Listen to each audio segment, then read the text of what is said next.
আমি পাঞ্চালী কথা দিয়েছিলাম যে সিক্স ফর্ম অফ দুর্গা মানে কাত্যায়নী দেবীর আরেকটি কাহিনী তোমাদের সামনে তুলে ধরবো। তো শুরু করি।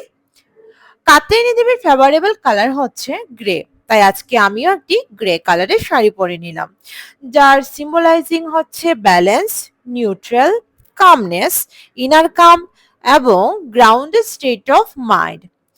এই কালারটা অ্যাসোসিয়েট করে উগ্র অথচ সহানুভূতিশীল।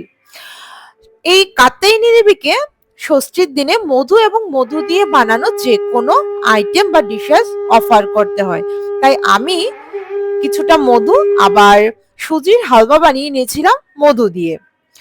ওনার ফেভারিট ফুল হচ্ছে মারিগোল্ড মানে গাঁদা আর গোলাপ, আর ফেভারিট কালারটা হচ্ছে গিয়ে সিঁদুর মানে লাল রং। এই ছিল কাত্যায়নী দেবীর গল্প। তোমরাও ভালো থেকো, সুস্থ থেকো, দেখা হচ্ছে পরের